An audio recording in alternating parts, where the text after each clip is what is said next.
Chris, and We're welcome back. to Brent and Chris Talk. It is our 4th episode. Time keeps flying by, doesn't it? Yeah, where does time go? Well, I don't know. I don't know. That's the whole thing. We could have a topic of that for 1 week, Just Yeah. talk about time. We would. I feel like we would need a real solid expert. Yeah, that's deep. Yeah. And I don't know if I'm quite equipped No. to talk about time. I took an astronomy class and I've watched Interstellar. That's about my qualifications. Yeah, and I've watched a bunch of podcasts and listened to the people way smarter than me explain things that I could not even repeat to you right now. So Yes. we're just gonna go with no on time. No on time. And how was your week? My week was pretty good. All in all, the kids are healthy. Such a good thing. We had a lot of fun. Today I dressed Harrison up like a mummy. Oh, I saw that video, man. That was awesome. Yep. That kid is super cute. Time alone with Dad may not always be educational, Yeah. but it's fun. You taught him what mummies were. Yeah, he keeps calling them mommies. Mommies. Mm-hmm. Well, some of the mummies were Mommies? mommies. I believe that. So Maybe he just wanted to be a mommy or a mommy. that's a mouthful. I'm not even gonna try it. It is. Awesome. And then if you were at our local Walmart a few nights ago and you heard a crazy person getting in an argument with security, don't worry, that was only me. And I know. I get really annoyed at the whole checking the receipts as you walk out the door. It's happened to me in Washington Walmart. In You were in East East Peoria, Peoria, it yeah. tends to be a really selective process. And the selection process seems to be based on the color of your skin often. At least from the things I've seen. Sure. No. And I don't go there, so I totally trust your observation, what you were seeing happening. And so there are just a few things I had to say about it. You're not one to just let things go. of No, course. and I'm like walking in, I'm returning things, so I have to, scan your stuff. And, this like African American family's walking out and they stop talking to me and say, hey, we need to check your receipts. Yep. And I go, why do you need to check their receipts? And they say, it's store policy. And I say, can you show me the store policy? Should be on the wall or something, right? Right, and no. Throughout this entire thing, I was never shown a store policy. Just what the boss said to do, right? Right, and so I have this little disagreement, and I tell the security that this is a very selective process. I shop here often, and that this is not a policy they do 24/7, which they assure me it is a 24/7 policy. So I had no problem lying to me, or at least maybe they weren't disclosing their security secrets. Okay. Yeah. I'll give they're them not the going to benefit of the reveal doubt. everything behind the curtain. They don't want to give away how they're protecting you while you're there. Right, yes, exactly. And then, so I go make my returns, and I realize that I have to buy, like, cat litter and cat food. Everything That they're going to check. that they're going to check me Yeah. for. Because they claim the policy is they have to check your receipt for items not bagged in the cart. Okay. So, and... Wow. Yes, and I find this to be very selective at our local Walmart. I also find it to be just troublesome because you shouldn't have to present a search for items Proof. you've paid for. I mean, once you buy something, those items are yours. They're essentially rummaging through your personal items at that I point. can see it that way. Sure. I Yep. do. Well, I'm the crazy guy. I'm the jerk, probably or enabler, that I always have the receipt in my hand as I'm walking As out. you're walking out, I And get so, it. but I go to Costco way more than I should. And this is And the so difference. I'm prepared to hand over my stuff. I know, and this kid goes, I go, this isn't Sam's Club, this isn't Costco, because in those membership agreements, you actually sign that you will submit to the Search. receipt Yeah. check and stuff. And I tell them there is no such policy at Walmart that anyone signs or agrees to. I also mentioned that there are no policy markings by the receipts, anything that would tell you might need to keep your receipt, something that might Be ready. be ready. Could be There's none delays. of that. So I have a hard time believing it's a policy because you can't just search random people anytime. So I looked it up. There's something called shopkeeper's privilege, and this is about the extent of the law that covers them possibly doing this. But one of the biggest prerequisites is they have to have probable cause Okay. that you've stolen something. So is there policy that everybody's Everybody's suspicious. That's funny. suspicious? This seems wrong to This is me. your life, man. Like, you're constantly discovering these I want to be things. a I mean, I lawyer. never I honestly wanna- gave it a second thought. I'm always just like I said, I'm leaving there. I pulled my receipt out of that machine or get handed to me, and I'm walking out with it in my hand. Just the habit. I hear I you. never even thought about it. That's hilarious. And so So this is your week. this is my week, and the article that I'm like checking legal facts on and everything goes on to say like a final conclusion. You know, do they have the right to do this? Well, they can ask you, but you can politely decline, and that's about where the extent Wow. ends. And they say, you know, should you make a fuss? They go, probably not. Because, you know, making a fuss with a 75-year-old Walmart greeter, Yeah. no one wants to be that kind of butthole. The lady in my Walmart I guess literally I sitting on was, her but- walker, so I would feel like a total. And this was not, in hole. all fairness, this was a very young person that I was getting in this interaction with. And then I got into it with security, which was also a young person. Yeah. And The voice of authority. yeah, they told me if you don't like the policies at the store, you don't have to shop here. To which I responded, Wow. if it was a policy, it would be posted. Yeah. Like you're being filmed I mean- on premises, that's a policy. You have to be notified of that. Sure. Because you actually have rights. Do you? You do. Supposed to. Supposed to. Yep. And I don't know. I just don't like the second richest company now. Walmart. I don't know for sure the order. Amazon. They're I think up there. Walmart's there. Yeah. I don't like the idea of them extending their privilege any further than it goes.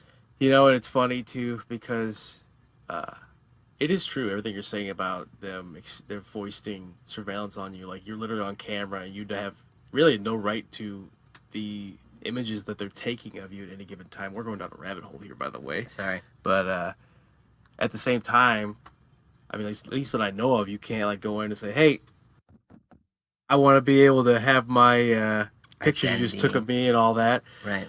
I don't think you could do that, or they at least have to hand it over to you. So that's interesting. So your rights are, and it's totally because they have enough money to in the local mom and pop shop paying for security, but I don't know if they're necessarily always going to be going to that extent and having people staffed there and all that. So I encourage It's a lot. you. Yeah, if you're interested in this, look up shopkeeper's privilege. That would be the law in question. See, tell me what you think. Am I making a big deal out of nothing, or I know think it's a bit much. I know, and But I'm gonna I'm go. not I'm gonna gonna tell go you. really far here and Yeah. quote Martin Luther King Jr. Oh wow! and Here we say, go. Here we go. injustice anywhere is an injustice everywhere. Very true words. Justice. All right, cool. That was my week. Yeah, that's a lot. I have nothing to compare to that. I mean, my week was fantastic in terms of work went by really well. Kids are both healthy as well. Courtney had a busy week at work, but also doing her thing, working out and hanging out with friends. And so, I mean, I think I have nothing to complain about, nothing to really compare. I did not get in a fight with anybody that I know of verbally. Verbal. Yeah, I'm completely. not a scrappy guy. Yeah, well, I think you probably are scrappy, but you're not like an aggressor. You're not going to dive into Thanks, buddy. people. I'm not even But you gonna can handle dispute your that. own. You can handle your own. I know you can. My whole year of wrestling. That's right. It counts. It's more than a lot of people have. But yeah, the week was great. I'm super excited to cap every week off now. Spending a good solid couple hours with my best friend, Thanks. Yeah. recording stuff like this, having conversations about things that just come up anyway. And honestly, we're talking about this stuff all week anyway. So I mean, this is know. kind of like a summary for everybody else to say, hey, here's what we think, and please keep telling us what you think.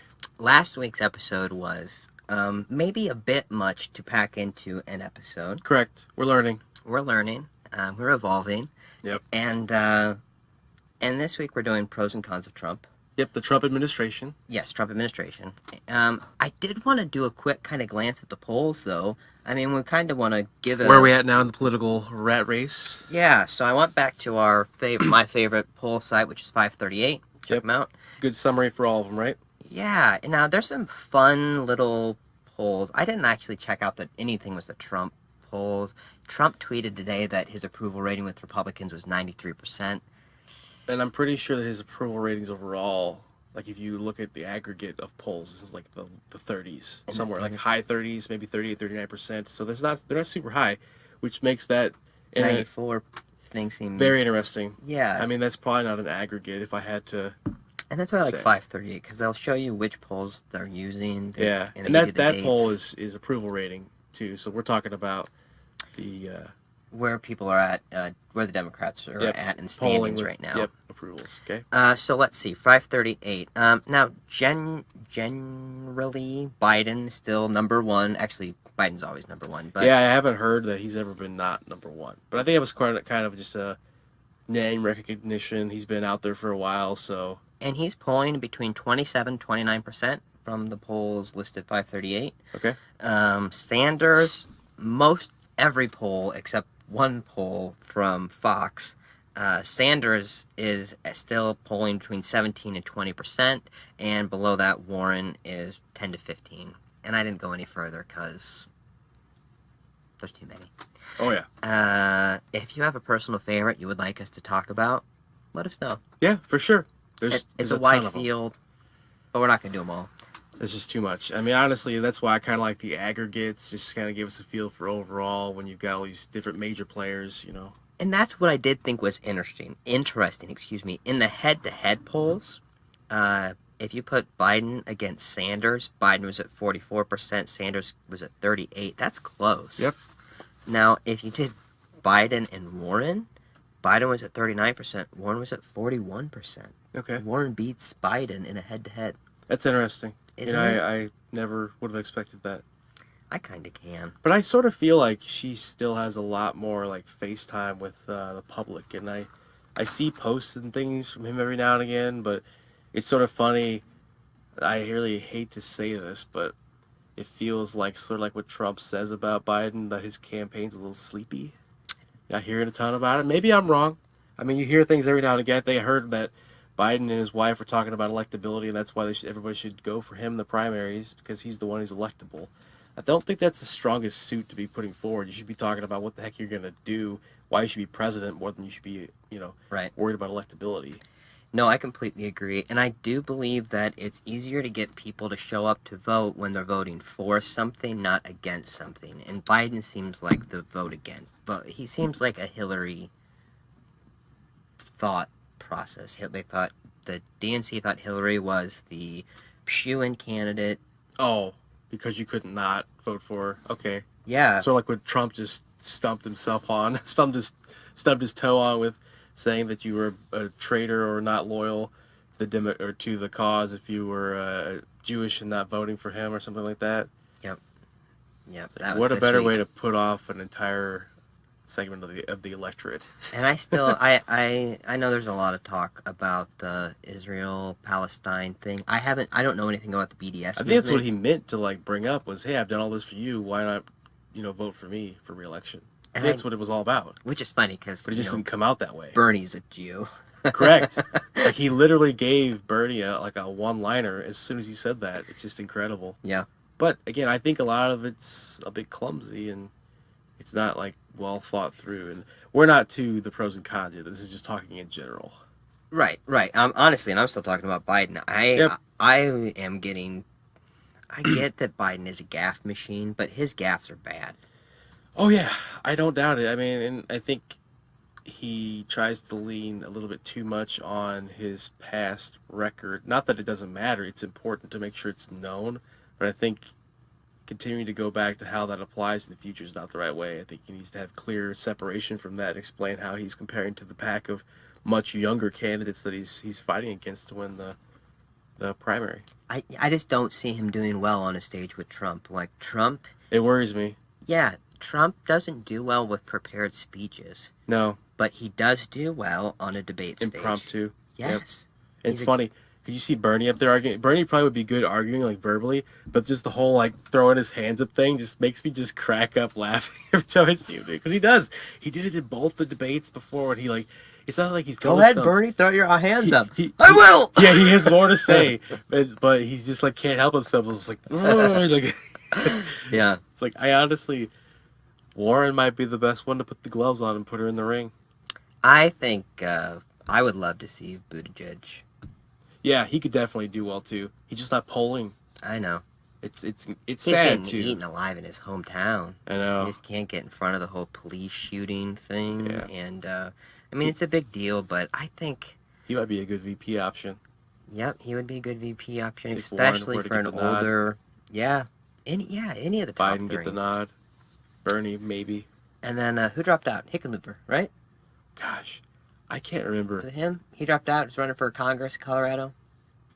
Pretty sure. So, okay, that sounds right. One of them. Somebody else, the governor of Washington, just dropped out too, I believe. There was another person that dropped out. Like, the pack is slowly... But they're smart because they're going for Senate races. Correct. And We need to win that back. Now, if you watch Joe Rogan's podcast with Bernie Sanders, which was awesome, Correct. he... It was a great eye-opener. Yeah, Bernie flat out owns. He's like, if I was elected president today, I wouldn't be able to accomplish anything I'm talking about because he doesn't have the support Correct. in the Senate. Yep. The Democrats have to get the Senate if they want to take the pendulum back. Well, if they want to enact their policies that they've been talking about, and I don't know if it's necessarily sweeping, because I think that it would be foolish to just totally dismantle, I mean, much like what's been happening with the current administration, dismantling piece by piece everything that's been built on, by prior administrations. And it wasn't just the Obama administration that the Trump administration has kind of gone after here. Yeah. They've been critical of a lot of folks. And I think that you can't just, if the Democrats win the Senate and the presidency, that they're going to have to figure out a way to ensure that they I don't know, my opinion, and I'm a very much centrist person. I think compromise is completely lost in today's politics. Like, people are not, we've talked about this with allies, we've talked about this with tribalism. You got to extend the olive branch across the aisle and understand that both sides have to win for everybody to be happy. Nobody's going to be completely satisfied and completely happy with the solution, but if you don't take bits and pieces that work from both together, then you're going to have winners and losers, and that's what keeps getting this thing going back and forth. They keep modifying the Senate rules, saying that, well, we're not going to be able to filibuster this and that, and maybe you don't agree or disagree with, or do agree with filibustering. That's not the topic of this, and it's not really worth debating. But it's just an example of things that keep getting changed because, okay, well, the Democrats are going to vote with us. Well, we're going to get rid of their option to block this and make it a straight 50-50 vote, simple majority. Yeah, which is dangerous. It is. It's dangerous for both sides. Yeah. Like, you shouldn't be bickering back and forth. It should be, hey, what should the Senate rules be? The Not less just, people screw have you to guys, agree we're on gonna ram this something, through. the less people agree on something. That's the smaller the number needed to agree, the smaller portion of America is actually represented. Sure.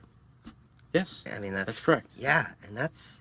Especially if you feel compelled to vote along party lines. Your district that you answer for may not be what you're voting for or really want it, and you may or may not pay a price for that. But at the end of the day, if you're just trying to get your party's agenda through, which, again, it shouldn't be totally about that. It's about running the country and representing the people, not just the people that voted for you, which is what people say but don't hardly ever actually do. It's true. So, well, should we dive in? Yeah, we got to get into this.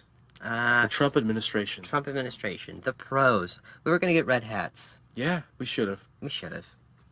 We're going to make America great. Again? Yeah.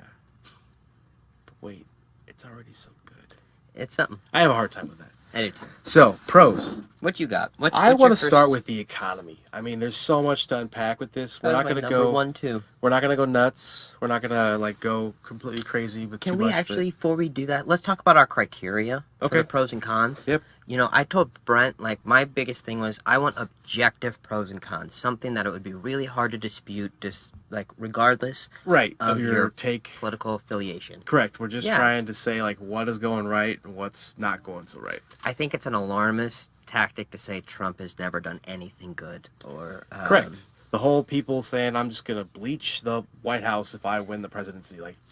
Okay. The guy is, I think, truly a germaphobe, so there's no way in heck that I believe that he's a filthy person, in that sense. His mind or actions could be based on your opinion, but I don't, it's kind of like that approach, where you're blanket saying, I'm just going to hate this person because. Yeah. Okay, that doesn't help anything.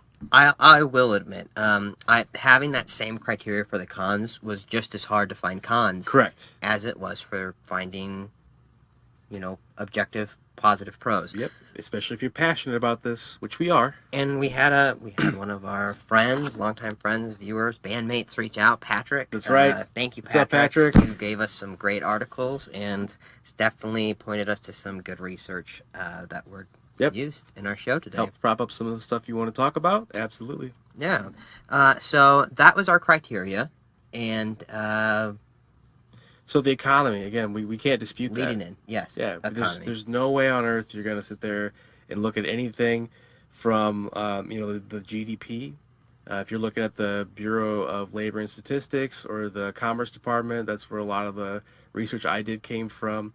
Um, GDP has continually been positive. We've been growing as a country. And I think that a lot of this, when you look at it, the trend is sort of continued on. So that's absolutely a pro. There's nothing that you can dispute about the economy's been growing, been healthy, strong. And so along with GDP, growth of the economy overall, you look at the job market, right? Yeah. Record low unemployment sustained. That kind of goes right into record job creation.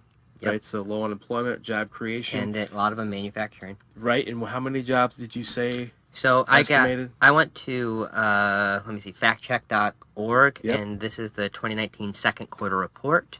Now I found they added over 5 million jobs, Yep. Okay, that sounds right. and unemployment dropped from 4.7 down to 3.7, Right. which it's the lowest since 1969, December of 1969, when it was a 3.58. Right. Okay. So I mean that's something. Heck yeah, it's awesome, and I mean that's great for all of us, right? A strong economy means that wages are growing. That's something I learned from the Bureau of Economic Analysis was that middle class income, median income, has been growing consistently throughout the Trump administration. So I mean we're feeling, those of us in the middle class, right? We're feeling good. I saw real weekly earnings have increased 2.5%. Yeah, that's excellent. So And some of that people were worried about too, with how well the economy was for a while. Wage growth had been stagnating, but this is just one more point saying, yeah, it's truly a healthy economy. It's not just one element of it that's humming along and doing well. right, right, and you can't just look at one number to decide if it's all pros and cons. Absolutely, like the whole unemployment and job creation, they go hand in hand. I mean, if you're fully employed, you kind of will hit this point where the unemployment rate will, I think economists say, will just kind of plateau. Well, full employment itself, you're not going to have any more people that are desiring to go into the wage market. They're eligible, but that's why unemployment kind of just sits there. It can't go any lower. Yeah. So it's those economic indicators that go hand in hand that you have to use to, like, it's kind of like a report card. Is the economy doing good? You need all A's and B's, really, in my opinion, to say that, yeah, it's doing well. If you got anything that's a C and average, and you don't want to average with the economy. If it's not growing, it's dying, basically. It's kind of like a company. So I'm asking for one small bone here and just say, another good thing, pro may not be agreed, but the handgun production has fallen 21% since Trump's. Well, it's funny.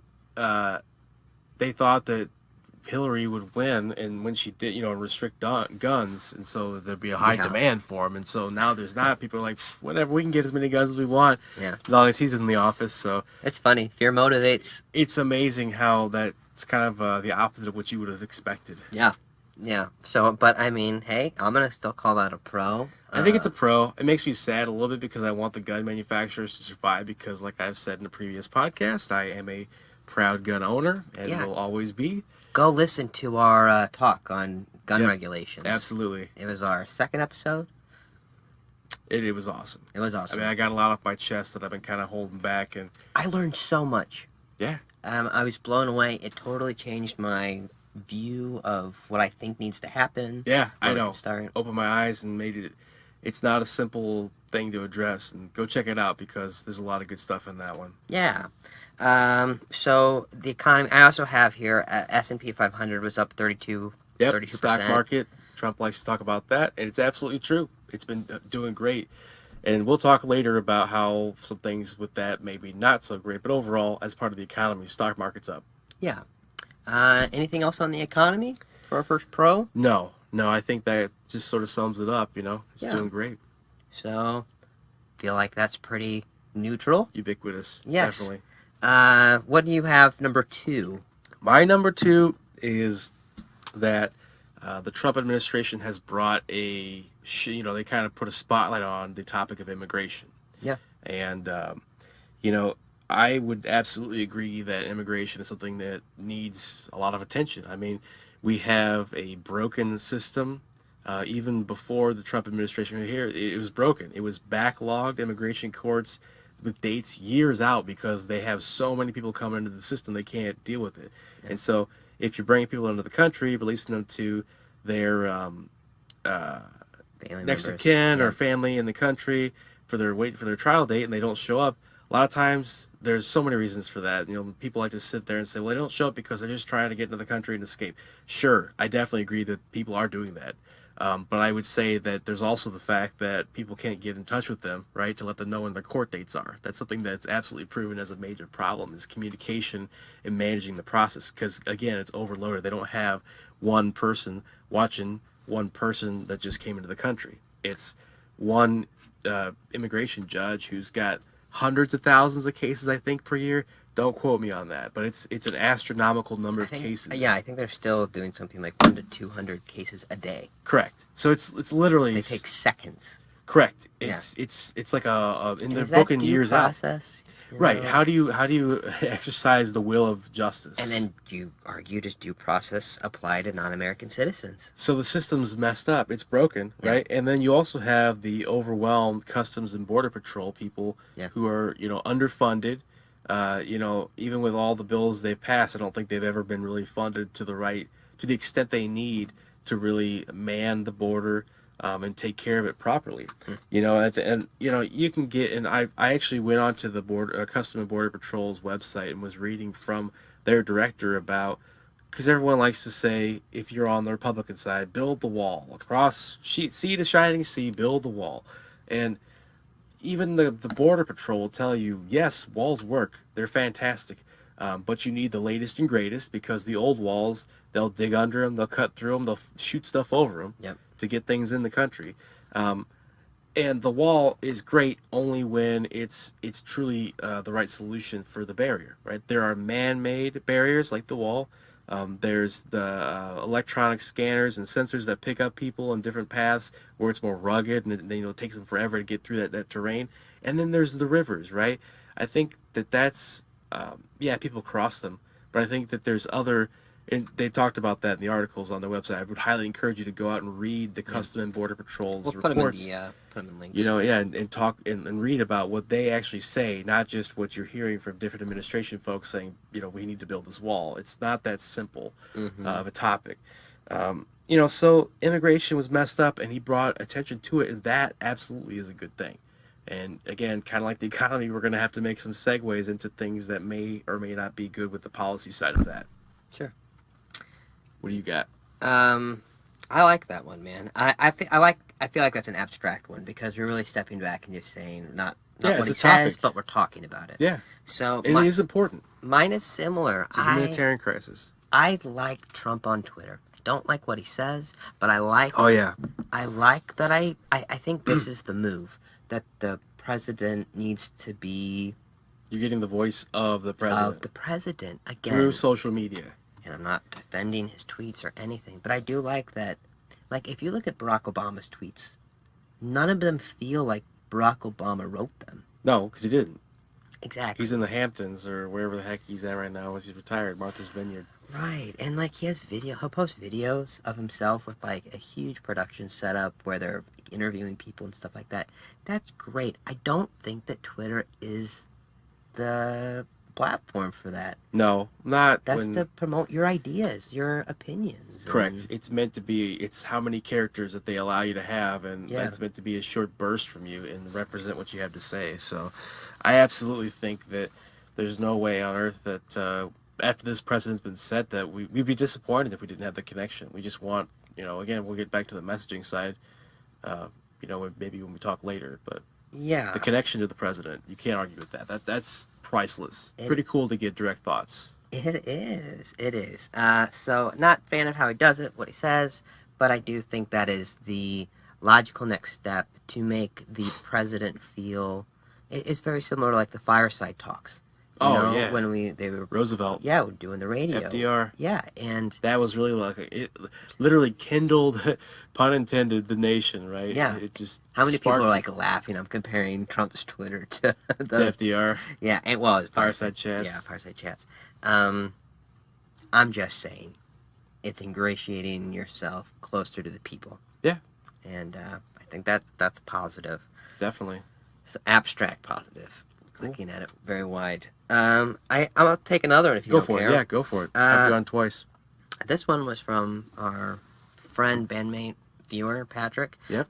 He sent a great study from CBS that disabled veteran student loan forgiveness is something Trump signed Executive order. a mandate saying to Betsy DeVos that they should expedite the forgiveness of student loans by disabled veterans. For that group. Okay. Yeah, because I guess it was already done, but it was a lengthy process, and now they're going to expedite that. Cool. That's great. Nothing, yeah. Nothing. You can't argue that. If you argue with that, you're un-American. I'd be a commie. A little McCarthyism. Hey man, we gotta take care of veterans, especially those that have made massive sacrifices. You know, Right. It's incredible. It's You know. absolutely the right thing to do. It's a positive. take It's care a of pro. What do you got? Let's trade over. Yeah, I mean, so another pro that I've got, I would say that definitely the Trump administration made some really good appointments to different positions within the cabinet and elsewhere.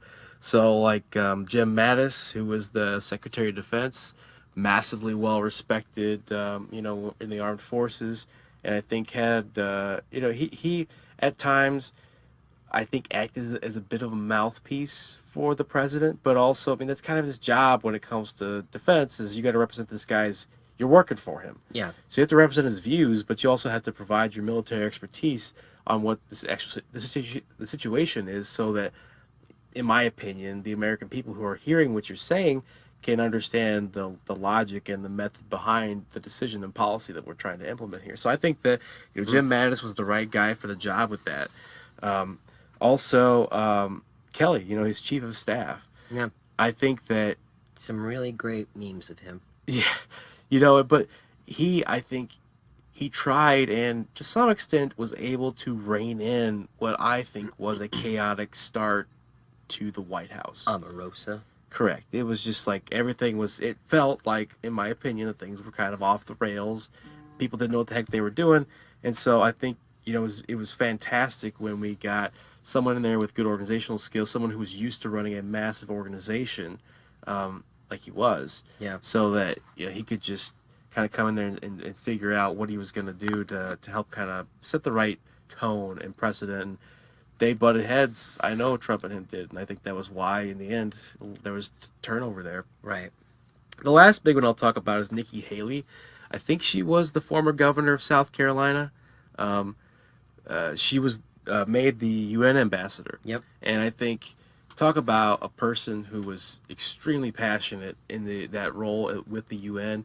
Again, representing the viewpoints and policies of the president, as she should have, but also kind of lending her own voice to what the American ideal is and what we stand for as a country on that world stage. And Sure. so I think that she made our case in a lot of things passionately and defended us. And, I think that was, again, a great appointment for him.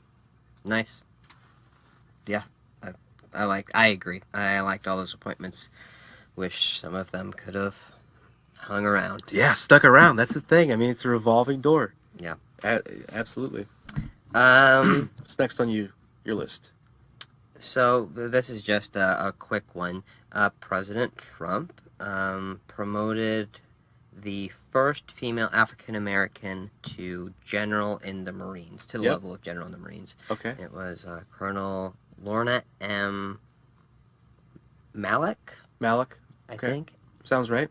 So, and So again, promoting diversity and Yeah. opportunities. Marines didn't and- have a great track record with that. They started an initiative to fix that back in 2012 to get more recruits, and Yep. this was a good thing. This is a pro. You like to feel that was something that was long overdue, like for her and probably tons of other people. Yeah. And it's like finally someone was allowed to break through, versus it didn't feel like a do it just because it felt like the right thing. Yeah. And that's definitely absolutely a pro.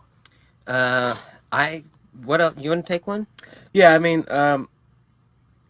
something else I want to talk about is trade deal renegotiation. I would say that, like NAFTA, for example, what actually came out of that renegotiation, and I did not read. My research was synopsis, summaries of what was done. Didn't read all what Did not read. 1,000. Oh my gosh, I have no idea how long that trade agreement is. And plus, I don't know enough about law to be able to probably decipher No, massive sections of we'll that. So get there. yeah, when you go to law school and graduate from Harvard, you can read that kind of stuff and let us laymen know what's going on. Yeah. So I did not read that, but I also I think in principle, and Bernie would agree with you on this. You learned that if you listened to his podcast with Joe Rogan, that NAFTA really was kind of a bad deal when it came to retaining jobs. It just kind of opened the door to allow jobs to go overseas, especially Mexico, for lower paying wage markets. Manufacturing. Exactly. Mainly. It just kind of opened like a funnel to send jobs elsewhere. And so I don't understand all of the inner workings and mechanisms of that, but I think that was the right move to do the best that we can for the American worker, which we should absolutely be propping up the existing manufacturing sector, but I think also looking for the next manufacturing sector, what our kids are doing with their lives. College is not always the best place to go, and I can tell you, coming from a manufacturing company, that you can make a heck of a lot more money if you are super highly skilled in trades. So I think that a lot of that's lost on people, and bringing that manufacturing back so those people have a place to work is critical. Sure, absolutely. Yep. What you got next? Okay. I feel this is again from a viewer, and after doing the research from Patrick, I wanted to add this to the Heck pro yeah, list. I've looked at a little bit of this too. So Space Force, Dude, I wish like when we were in high school, they had this. Do you remember me and you went to the recruiting table to find out about being snipers? Correct. Yeah. Correct. I actually had the Army recruiter come over and he measured me up and was like, yeah, you'd be really good at these roles, whatever else. But at that same time was when things were starting to escalate overseas a lot. Yep. And honestly, it just wasn't my calling to support that. So at the end of the day, though, what a heck of a thing, Space Force. I would have been going nuts. They probably been like, yeah, you're blind as a bat, so you're not going to be in here. I don't care. And then Chris, you don't have corrective eye. Nope. I'm still doing all right. Yeah, so they probably been like, yeah, you can be the commander of the starship America. Engage. Mr. Spock, thrusters! Make it so. Go ahead, them all. I'm comfortable with Star Trek. Heck yeah. But Space Force. Yes, Space Force. So, this is a good idea. This is a good idea. Absolutely. And, I really like Neil deGrasse Tyson's take on it. He's like, why would we decide not to fight in space when we can't not fight here on Earth? Well, or on the ground. Space, there's no treaty that I know of protecting space. There's a treaty protecting the moon where you plant your flag to say you landed there, but you're not supposed to colonize the moon and take over resources of the moon. Not allowed to have nukes in space. That's a treaty that we have. Okay, that makes sense. I can't remember what is it part of the ICBM treaty where you can't or you just can't arm satellites with can't arm nukes. satellites. That came out of the Cold War era stuff. But there's nothing stopping you from launching unlimited numbers of satellites, and it's been proven that I believe Russians and Chinese can disable and capture satellites, and that was kind of the big concern. So what I read about Space Force before it was ever talked about by President Trump was that there was somebody in Congress, and forgive me, I cannot remember the exact person, but somebody in Congress proposed that we needed to start exploring this topic, mainly from the fact that it's the next frontier, right? Yeah. We don't have protection. The Chinese and the Russians are getting more capable. The Indian nation, they have a probe, I think, on the moon now. So other countries are getting into this space frontier and exploring. They're gonna have to fight those trilobites or whatever they got spawned up there. I can't remember what those things are. Space bears. Yes. What are they called? Yes. But they can survive any environment. Anything. Yeah. It's insane. I can't remember what they're called, but it's not what you said. No, it is not what I said. But they're like So microscopic, so we yes, have time yes. before They're they. like freeze dried or something. You drop a little water on there, and these bad boys are rocking it on the moon. Yeah. That's cool. But so that's just it. I mean, there's not a lot of protection in space. So you think about it, we need to be at the cutting edge to represent our country in space. You know, at the same time, I think that there's a bigger play here. You know, as we have to cooperate more in space, sharing of technology, so on and so forth with our allies, it just makes sense to be a player in that. You don't want to be the one behind in technology because if you all do some research, you'll find that many things we use in daily life were figured out through space exploration. You know, things like microwave technology, freeze dried foods. I think Velcro was a major thing that space exploration brought on. Sticky notes, like your post-its and all that. A lot of those kinds of things were developed through space technology or space research. So, you know, I think that Space Force is definitely a good thing. I had to look it up. I'm sorry. Go for it. Tardigrades. Tardigrades. Yeah. Nice. I had a T in there. It did have a T in there. I was listening. I was doing two things at once. Sure you were.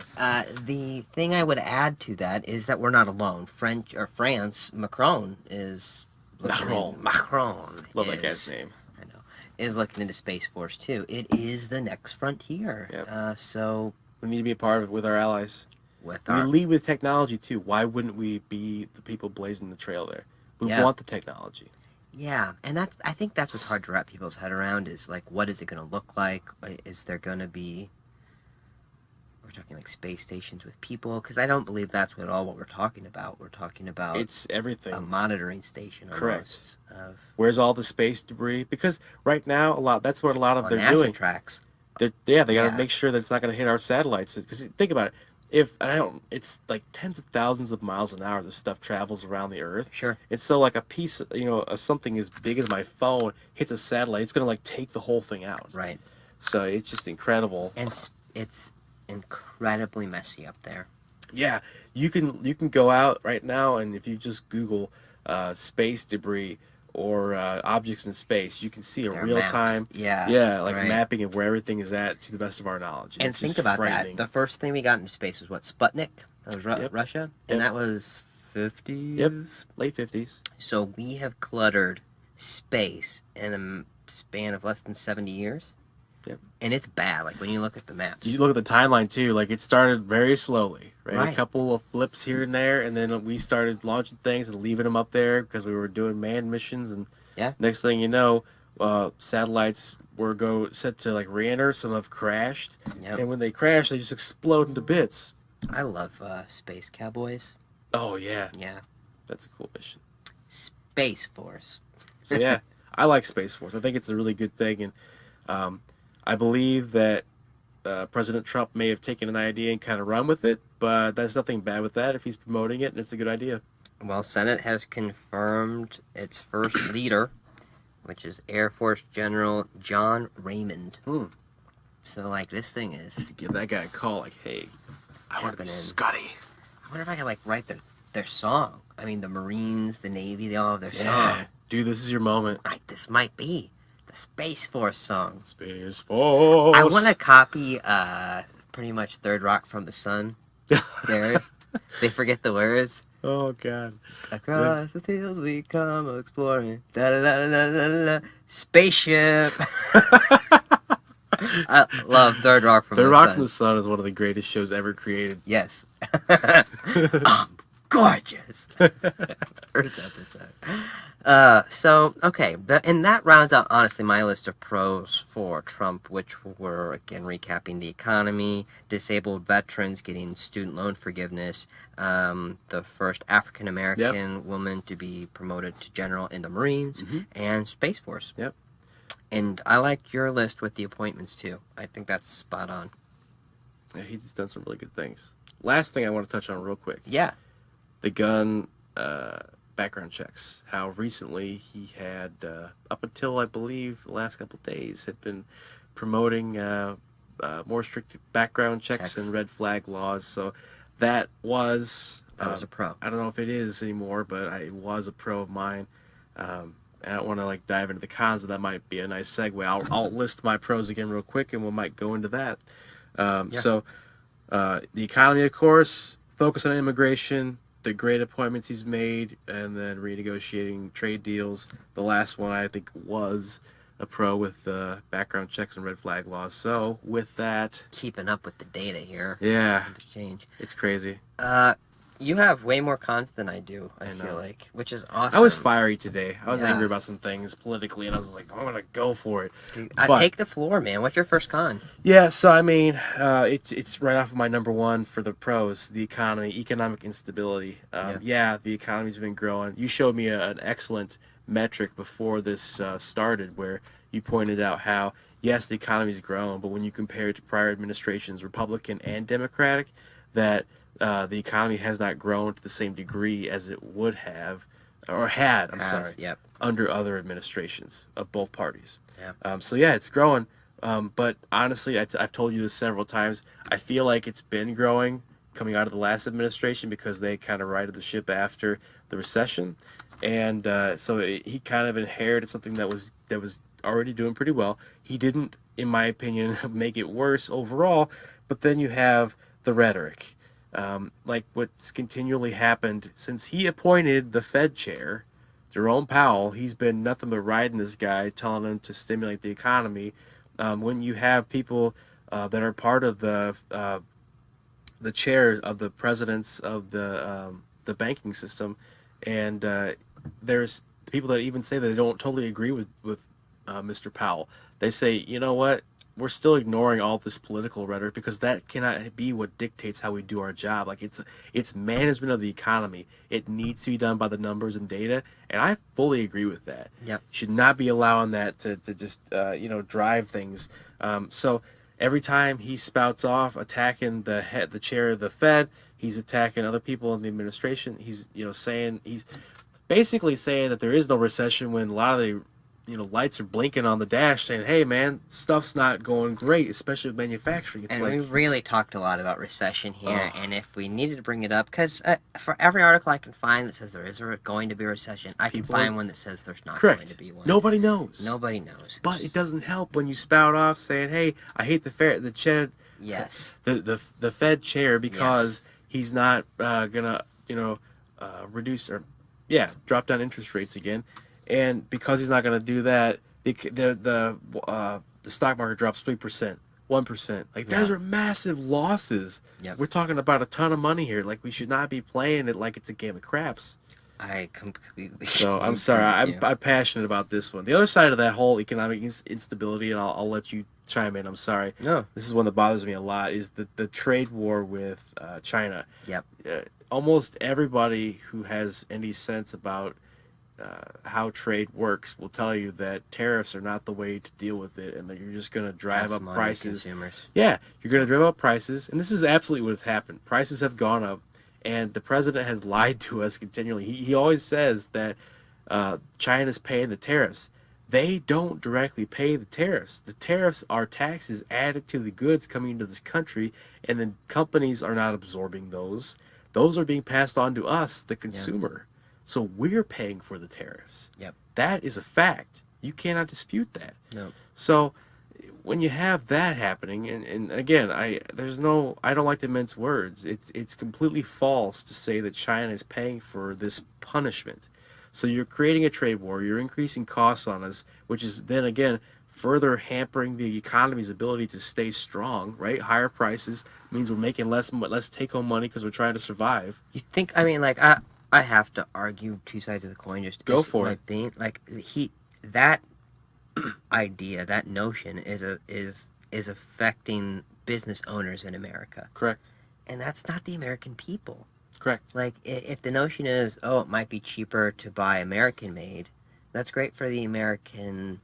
If it was, but we don't have a manufacturing base to make all that. That's my point. Yep. Exactly. It is. There's no way to logic this out to be a positive.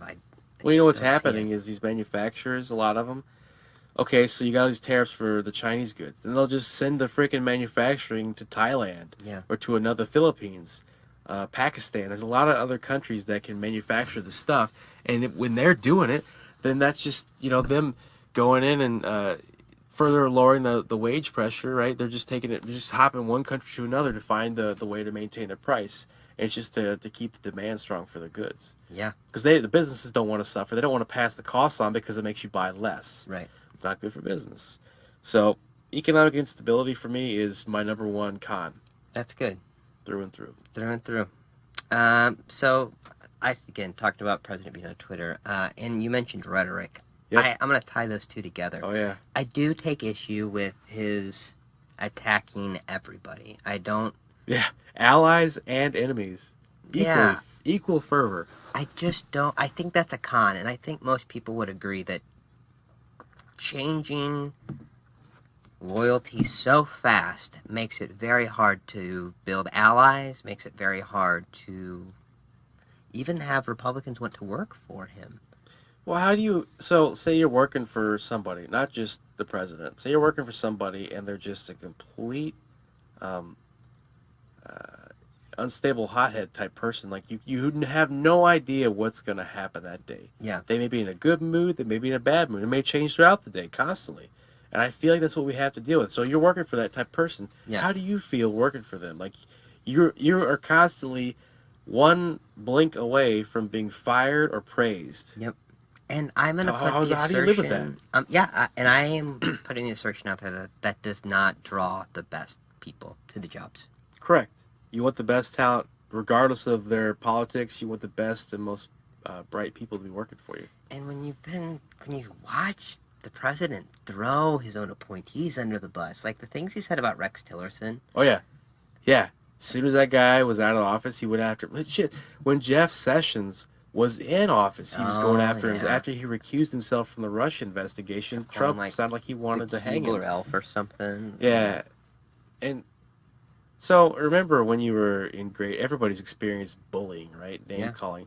That's what happens on the playground. Is people come after you, and they call you names and whatever else, and there is absolutely zero way to win that way. To like, how on earth are you gonna put together a group of people who are loyal to you and actually care about you when they're always worried about being nicknamed something and being, fussed about? And I think we talked about this earlier. That tactic is only successful on the weak-minded. That tactic of calling people names and bullying them has only worked on people who don't have the backbone to stand up to it. You think about all the other leaders in the world right now that he's made fun of, the Chancellor of Germany, the President of France, he's gone after Denmark now. None of those people care. Right. Like, they literally have a backbone. Yeah. They're like, this is stupid. Why? I'm not even going to respond to you calling me names because it's literally stupid. Why would you do that? Yeah. It is. Seems petty. I just can't think of a better word. It is. And it's a waste of time. I mean, and energy. Yeah. And what is it? Doesn't everything you tweet go into a presidential, Yeah, so everything that the president does is maintained in kind of a library. I mean, it doesn't have to become a presidential library, but it's all public record. So every single tweet is public record, true, false, whatever you want to call it. It's there. And if you are communicating as the leader of the free world and you don't have any real, thought behind what you're trying to accomplish, I know. I mean, and again, every tweet cannot be bad, but the way that it comes across, and especially the attacks, it's crazy to me. the misspellings and stuff like that. It's literally like an unhinged person. It does, and that's freaking out. Can we all agree that a president that can't spell his own tweets is a con? Yeah, and I mean, I think that Does that ingratiate the him phone's with people? automatically going to try to correct that. And the fact that he's tweeting when he's on his way to do the shooting, meet with the surviving of the shootings, and that's. I'm sorry, but on that topic, he literally was quoted as saying the doctors left the operating room to come see him. And I'm sorry, I work in healthcare. There's no doctor that I know of in their right mind who would stop an active operation and go out to meet the president. They would finish their job working on the patient and then clean up and go meet the president if it was their inclination. So, yeah, it's just amazing. I don't, what do you even say about that? So yeah, I agree with you. The Twitter storm, it's great that we're getting the voice of the president, but it's shocking and appalling a lot of the time comes out. coming out. Yeah, I agree. In my opinion, yeah. I feel like I feel like a lot of Republicans agree. You know, Yes. they don't stand by his Twitter. They don't promote it, Tweeting. but they don't say anything about it because it's again we're towing the party line. In my opinion, there have been some Republicans who have come out against it, or said that I don't think it's helpful. Like it's very carefully worded. I know, and yeah, we're getting off topic. Yep, I'm sorry. It's okay. So Yeah, it's hard. I don't agree that the ends justify the means, and that seems like the Republican response to Trump right now is that the ends justify the means. correct. It's to win It's to win, at any cost. It's the Mitch McConnell way, the Grim Reaper of politics, and it scares me that these judge appointees could be around 30 years or longer. I know. That's what Trump's legacy. We're getting off topic again, but I've heard that that's what Donald Trump thinks his legacy will be is all of his court appointees. So we'll have to see how that one plays out. Yep. So my next con ties right into my number 2. Yeah. Policies on immigration. Yeah. Yeah, I do agree that there needs to be a major focus on immigration. There needs to be major change to the immigration system. But getting back to what I said about the border protection, Customs and Border Patrol, I'm sorry, their policy is not build a wall. It is build some walls that are modern and have the right technology, build sensor walls, invisible walls, build barriers that are non-physical or obvious. Think of the zoo. When you go to one of those exhibits where it's not obvious that the animals are being held in by whatever else, but there's barriers there that are meant to mimic the environment. We have it in our local zoo. It's meant to look like, hey, you're safe, but you can also kind of see the animals instead of being a glass wall. But you go to the lion cage, you got the glass wall because you need the glass wall there. Yeah. You're not as worried about the zebra coming over and eating your face off. Yeah, right. So I think that it's back to that. The policy on immigration of just blanket building the wall is wrong. And the border protection, the Customs and Border Protection folks say that on their website, and you can look it up and watch interviews with them as well. The other side of it is, and you could take this pretty far. I mean, immigration-wise, the travel ban. I mean, that was kind of, it was deemed, I think, unconstitutional several times when he tried to ban people coming into the country I believe from it's several in place times. right now.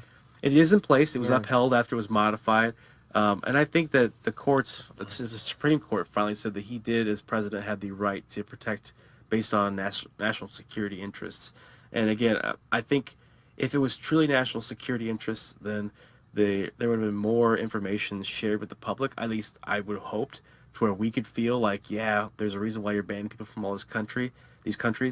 But on the surface, when it first came out, it literally felt like he was just saying, yeah, I don't like Arab people. I know. Like, that's what it sounded like. Like, how terrible it was is that? Muslim. It was Muslim people. I'm Because sorry. he had no problem inviting Saudi Arabia. Okay, to you're come right. over. You're right. Well, that's because they buy hundreds of millions of dollars in weapons. But again, that's going to be a whole different. Well, I know, and that's again one of my other issues is like, my issue with Trump, not con for me. Do you care? Or you finished? Yeah, that one. Is he? Go for it. He's dangerously changing the norms of the office of the president. Precedent. Of the president. Precedent of the president. Yeah. Absolutely. And It's like law. It's not law, but it's like law. It's scary. It's scary. Every president shapes it. They mold it. They have. It is. They don't all do it the same either. It's nothing wrong with changing it. No. But you're right. What is terribly scary here is his just plain disregard for the emoluments clause. Oh. Like Saudi Arabia. I could do a whole hour on that. Yes, exactly. Staying in his Trump hotel They bought in Washington, D.C. 500 rooms from his hotel, and Yep. he's not separating himself. At You're all. supposed to put things in a blind trust. Correct. Something to make it like not blatantly obvious that you're profiting from the presidency. And the thing this is like, I was trying to be neutral on this, and this is why I added this to the list. You're a Republican. Ask yourself if you would have been comfortable with Barack Obama or Hillary or whoever owning something and then having a foreign government come and rent tons of Actively support that entity, whatever that it was. entity, and then Say turn Hillary- around and do an arms deal. Yeah. So Bernie wrote a book, right? Millions of dollars. Yeah. So, say he was the book publisher and Saudi Arabia bought 5 bajillion copies of that shit and made it like the biggest publishing company in the world. Yes. You're telling me that people wouldn't be pissed off at that? Like, it's the Yes. same thing. And this is why it's a dangerous level of precedent. Honest to God, It's not right. I am in the camp that is very surprised there hasn't been impeachment proceedings. Yeah, I mean, we'll have, you could go down a bit of a rabbit hole on that one too. I mean, there's a lot of different stances from that. I truly believe that the reason why it hasn't happened is the timing of it. Like, I think the Democrats feel cocky enough to think they can win things back, regardless of whether or not they're right. And this is why, this is my point against that. That sets the precedent that what he's done is okay. No, you're right. You're right. And that's where where winning isn't enough. That's where Pelosi's wrong. That is where She hasn't seen Pelosi it. is wrong. Completely agree. Isn't it? It's amazing how leaning to. politically adept Nancy Pelosi is, and she's done a fantastic job in many instances of The turning that Republicans thing. just turned off. Oh yeah, she's turned it around. Especially when Trump tries to go after her, he looks just like an absolute fool. Yeah. But As he on calls this- her, Nancy. Yeah, and it's just amazing that I think she missed the window. Yes. So now we really are to the point where they've got to win, Yeah. but they're not united. There's something we should talk about the Democratic and Republican Fracturing. parties. My gosh, there's so much to that as well. Yeah. But yeah, I agree with you on that point. So again, I'm not comfortable with the norms, the changing of the norms.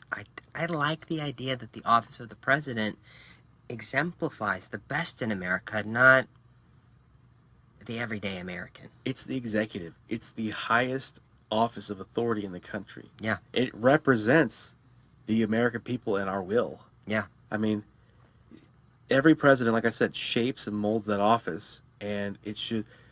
I cannot remember who put it over the mantelpiece in the White House, but it says something like "May nothing but wise and something men rule here." Talking about how, I think it was John Adams maybe said that they put wisdom before something else. I can't remember the exact quote. Forgive me on that, but I mean, it's you're supposed to like have. Trump is an old guy, right? And what is his guiding light? Age isn't everything. Yeah. But what is driving that? And I don't think it's wisdom. It's unhinged something. It's himself. Correct. It's himself. He doesn't have that higher power he goes to of like even religion or Oh my gosh. education I think that's like or the biggest sham, scholars the or religion something. things he posts. Oh, I know. It doesn't feel genuine at all. Corinthians 2. Yeah. What? Oh. So, yeah, and other norms I really don't like is his attack on the media. And like, Oh my I'm gosh. sorry, if you think, like, look at the times he attacks Fox. He attacks anybody that gives him a bad review. Everybody who has said anything bad or critical is the enemy. Exactly, and that... And not just the enemy of the people. in the media, as we've talked about said that in kind of our tribalism thing, our tribalism show, the media can serve an important role here. And when you constantly discredit everything, It's all fake news. like that is dangerous. It can't all be fake. It can't all be fake. It can't all be the 7 news organizations besides the conservative one is getting it right. And he'll call out Fox if Fox does a bad story. Correct. He calls out, God, I can't think of his names. I don't know their names. Shep. Correct. Whatever. Well, there's other commentators and different folks who've been on there, but I think that's part of it. Is it's anybody and everybody. I think CNN was the one. Jim Acosta, he wasn't even letting him into certain events and things, and barred his press pass. Yep. Now Got you can say whatever you want about CNN. I read some of CNN, but I don't always love what they're putting out there. I think some of it is kind of biased and a little bit wrong with the titling of their articles. Some of it should be more in the opinion section than the actual news section. Don Some of it. Lemon is nothing but opinion. I And- feel like. Yeah, I think that, you have to be careful with any of it. Like we talked from the start of our sources, right? I'm reading the Associated Press, Reuters, the BBC is one of my favorites because they are objective. They're looking at us from across the pond. And they have really nothing to gain. No, there's no benefit from that. So, yeah, I think that the precedent is dangerous, and hopefully the next president, Democratic, Or Republican. yeah. If we have to do 4 more years of Donald Trump, I might just freak out. But that is a whole different thing. I mean, Yeah. if it's another Republican beside him, I would take it. Like if someone else ran against him and they were reasonable, I'd vote for him. There's that one Republican. I can't remember his name. I think it's John Walsh. Oh yeah, that'll never happen. I know. John Kasich was my hope. Like that was the guy I wanted to win the presidency over all the Democrats in the last one, for the most part. Republicans. Over all the Republicans for sure. Some Yeah. of the Democrats too. Oh, sure. Okay. What other cons you got? I'm gonna save my last con for last 'cause it's a big one. I have two more because I already talked about the gun Yeah. background check thing, but I'll briefly go over bad appointments. Yeah.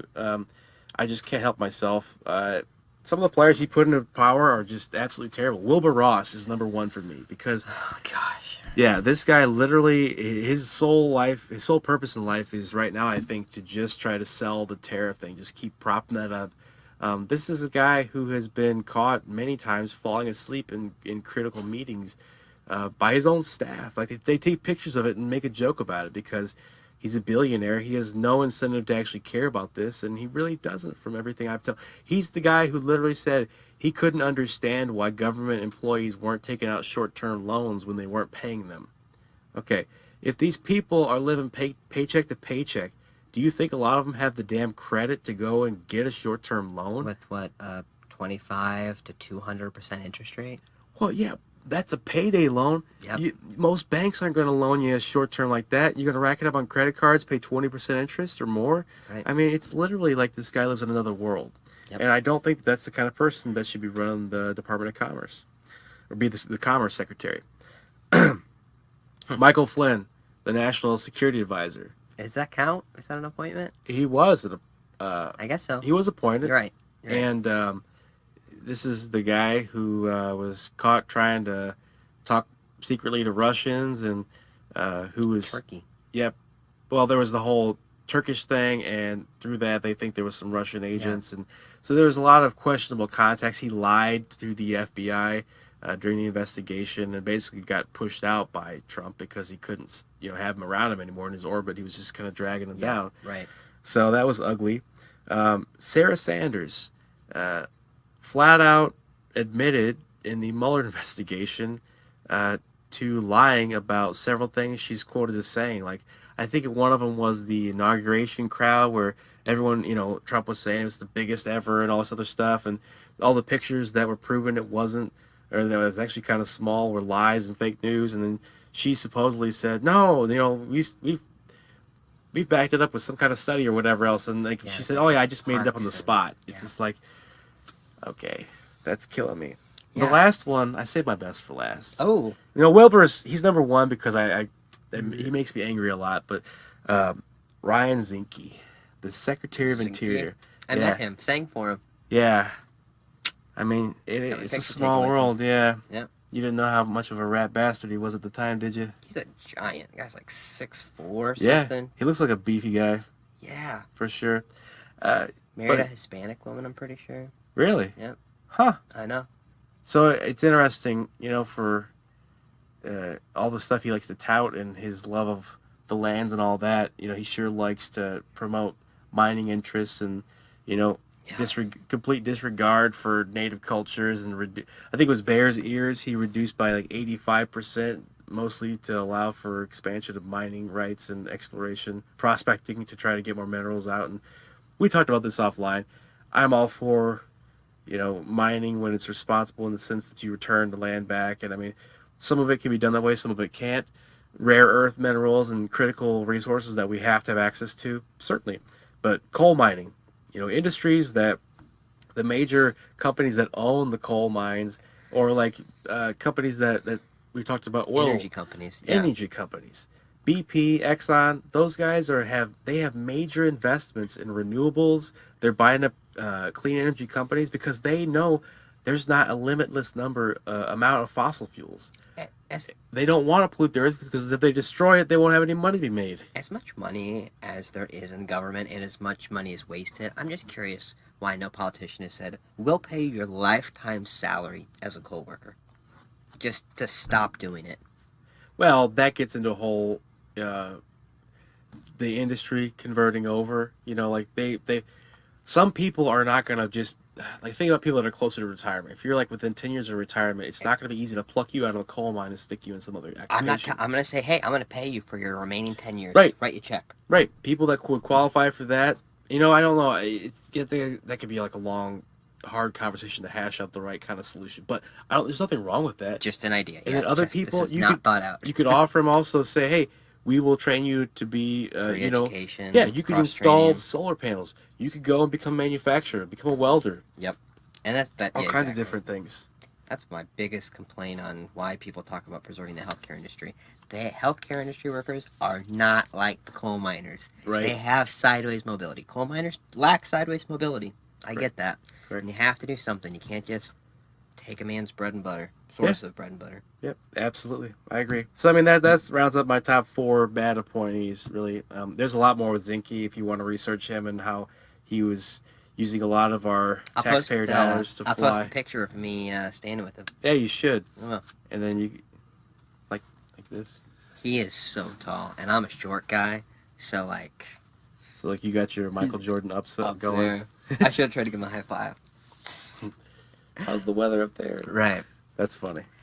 Yeah, but I would have loved to like serve with the guy. Well, I'm not gonna go there. Never mind. Yeah. That's right. the kind of guy you'd want to be in the army. That's all I'm saying. Oh, Or in yeah. the Marines, wherever he He had serves. like a Bronze Star or something. I think he's a fairly well decorated person in Yeah, the armed he forces. looks like badass through and through. So I don't doubt that, but don't like his thought process on our natural resources. Yeah. Do you have one more con? I have one more. Okay, go ahead, because I know you'll chime in on mine. Okay, last thing I got is the tax break, Ooh. which I read a really good Forbes article that explained that 10 months into or after the law was implemented, that they changed the tax laws and code, and a lot of us saw a very, in my case, barely noticeable bump in pay, and everybody was worried about the fact that this was going to be a major a massive windfall for the rich. And basically the Forbes article agrees that is the case. I can't remember the exact percentage. It feels like 83 or something percent of the wealth that was generated from that went to the top 5-10% of the wealthiest people in the country, through basically the fact that they were able to not pay more tax. They reduced the amount of tax they had to pay. And then a lot of it was touted as, well, this is going to help the economy because companies will have more money to reinvest and hire workers. Well, it didn't happen at all. They started making more money. Can we point out that never happens? Correct. Never happens. Ever. People Trickles down does not trickle down. People knew it wasn't going to work. And that's exactly what happened. Right up top. What happened was all these companies got this extra money and they used it to buy back stock. And why did they do that? Because the CEO's compensation packages are not based on and they're pleasing the shareholders. sales of stock. It's stock performance. If they buy it back, they have more control of the company. It makes the shareholders seem happy. Correct. Does increase their dividends, if I'm not mistaken. Can. Yes, can. Yep. So at the end of the day, that tax break was a tax break literally for the rich in the numbers. And it doesn't even last. Correct. The corporate tax break is the only permanent fixture of his. Correct. I can't remember how long it was that the rest of it. I want to say 10 years. But you think about it. It's like 2 years past he had 2 terms. The politicians that change that thing or allow it to lapse and allow our taxes to go back up are going to be the ones that don't get reelected just because of public sentiment. So they just kind of set it up. The trade deficit? Kicking the can down the road. Super short-sighted. Yeah, the trade deficit under Trump has gone up 27.9%. And this is Republican, beginning with House and Senate. I mean, it was Republican full House. I mean, so I don't know. Why is it always So when we're trying to bring jobs back to America and yet our trade deficit is bigger. Ballooning. Yep. I just don't get that. The trade deficit, the national debt, out of freaking control. Yeah. I mean, you go to the Bureau of Labor Statistics or the Economic Department, you look up how much our trade deficit. Do you go there often? Not often, but for this thing I was know, researching, I'm just like, holy crap! Like, the Republican Party is the party of conservatism.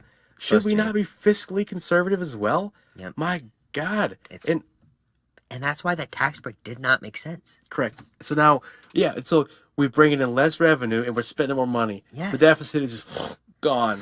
I mean, talk about the most short-sighted thing. It is. And we're making so Warren and Eleanor and Evelyn and Harry's kids or grandkids will still be paying that sucker down. Yeah. Ugh. Your kids too, Patrick. Yeah. It's bad. So, Wow. moving into the last con. Yeah. Let's do it. My biggest con is the Trump administration stance, policy, withdrawal, everything as far as and to do with climate change. Yep. Uh, Turned our backs on it. At least to the world, we have said, well, America's going to do what we got to do, and the rest of you guys figure it out.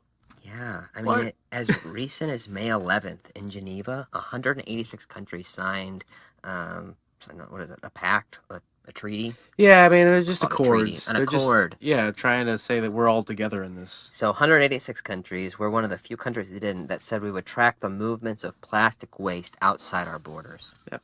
And so, like, the fact that all these other countries are doing it is going to affect us. Correct. We're the only, we're not playing ball with the industrialized first world countries. We're not playing ball with the second and third world countries. We're being our own thing, and we all know plastic is a problem. You can't tell me it's not. I mean, if you have something to tell me and convince me that plastic is not a major issue that's going to plague us, please send it along. I just read it. Love to Well, hear it. I will give you this one because I was looking at this. Okay. I read an article and I think it's so funny. They said that what do they call microplastics?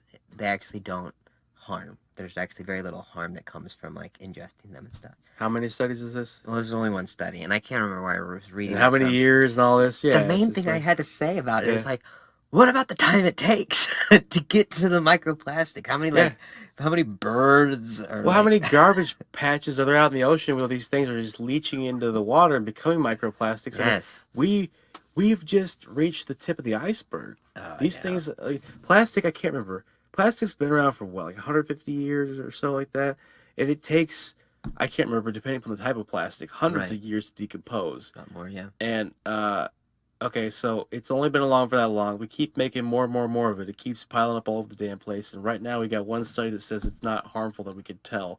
It hasn't been long enough in terms of studies, and the concentration is not high enough yet, maybe to cause problems. Because I think it does hurt themals. Well, I agree with you. And that's they're talking about the microplastics. They're not talking about it when it enters the water, or like, I mean, how many animals eat it and everything before it turns into those microplastics? Yep, whales wash up dead on the ocean, on the beach all the time. Pounds of plastic in their bodies. Yep, their stomach's just full of bags and stuff like that. So yeah, climate change, regardless of what you want to say about the politicalization, whatever you want to say there, of it, That was your word of the week. Yeah. Yeah, it's normally me. Yeah, man. Ah, can you hear my neighbor whistling? Yeah. A loud dog whistler. Yeah, well, gotta love neighbors.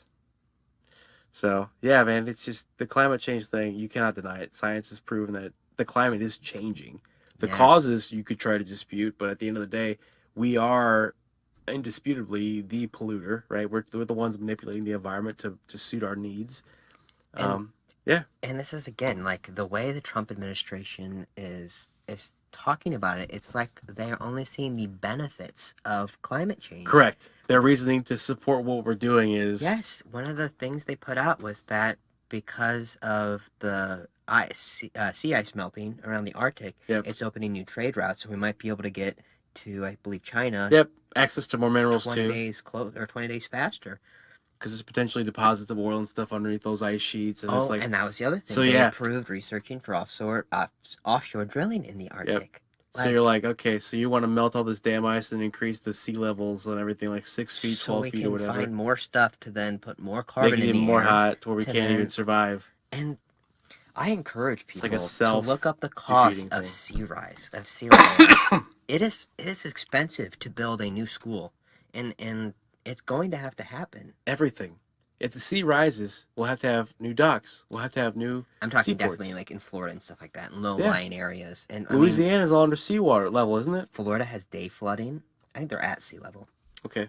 But yeah, constant flooding in Louisiana. Florida gets day flooding now. Florence is closed some parts of the year because the flooding is so bad. Part of it will be gone. Part of it will be gone. I mean, there's island nations that will be gone relatively soon, too, out in the Pacific. I know. I would quote some, but I'll get the names wrong. Yeah. It is a problem, and the Trump administration's willingness to exploit it, make money off of it, and take us off the stage as a world leader in it is reprehensible. It's wrong. It is terrible. And we're America. We should be leading this fight. We are the only country who's put 12 people on the moon. And we can't sit here and say that we're going to try to solve the issues that are plaguing us in terms of the climate. And that's where we kind of hinted at last episode. I would encourage our leaders to turn like going carbon neutral into the next space race. Make it something that we can compete with that benefits the world. Find a way to create what I would call recycling technologies. We need to be able to better recycle the air. We need to Yes. better recycle water, and we need to better recycle the things we produce that cause and create landfills. Like you're gonna have mountains of garbage everywhere. Do you know Russia has no means of recycling? I'm not surprised by that. And do you heard about that Russian plane? Did you hear about that? He got hit by birds. They're calling it like the Russian Sully. Yeah. And they landed the plane Oh, safely and stuff. yeah. But a lot of people are saying it hit birds because they just put in a new landfill Oh, near yeah. The birds were in Moscow, there. Yeah. and that's what's drawing the birds. Like Yeah. recycling is key. We can't keep sending our trash everywhere. We send a lot of our trash and unrecyclables to China. Yep. And they're starting China to. finally said enough's enough. Yep. We don't want it. Yep.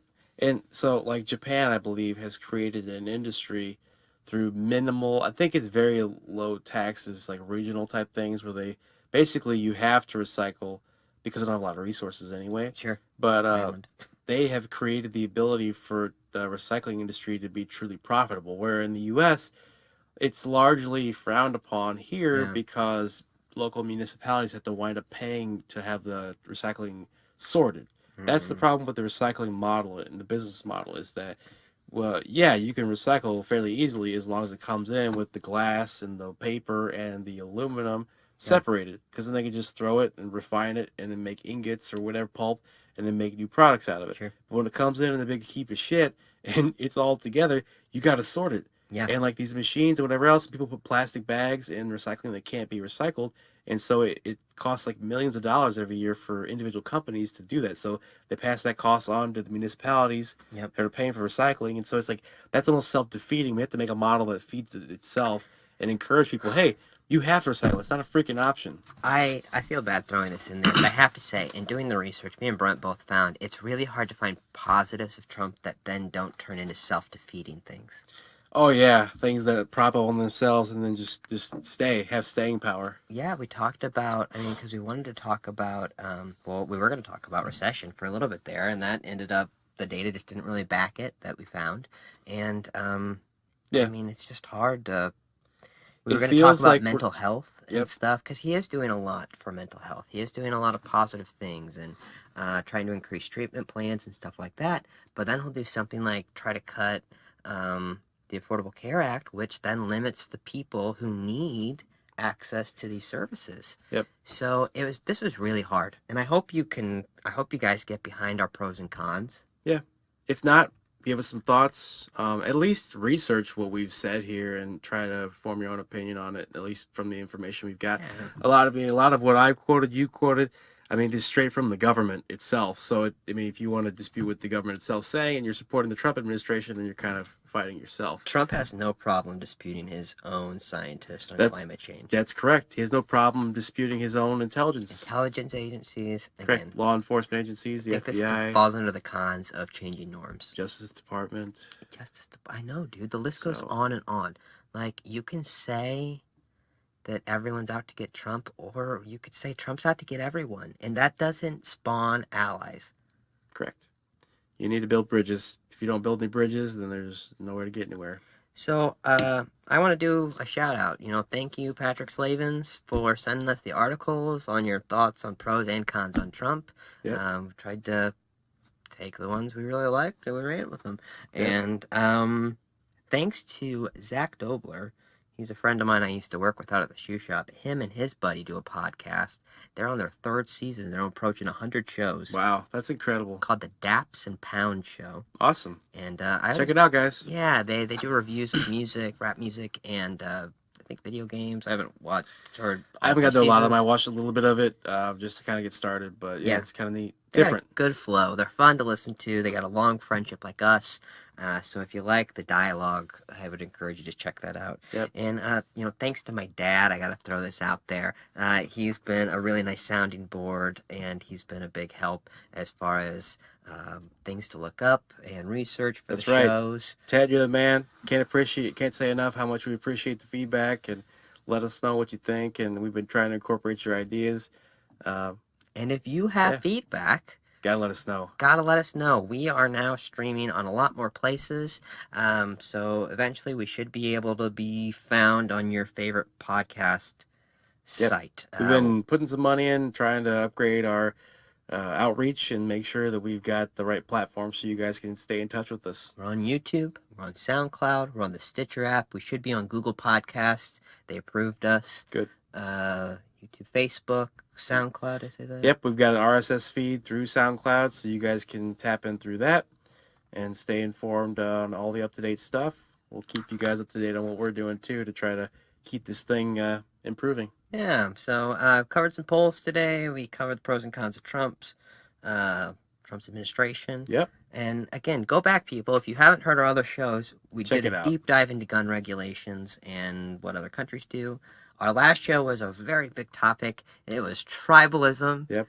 And the decline of social capita and the effect on America. We'll probably have to do another part on that one, like a chapter 2 exploration of what we missed or need to dive in further on that one. Yes. But tribalism's huge. You guys got to look into that too. It's worthwhile listening to our podcast and do some of your own research. And pairing it with social capita. That was a new approach. I haven't seen anyone else do that, so I feel like we're pioneers. Trying to blaze a trail here. Yeah.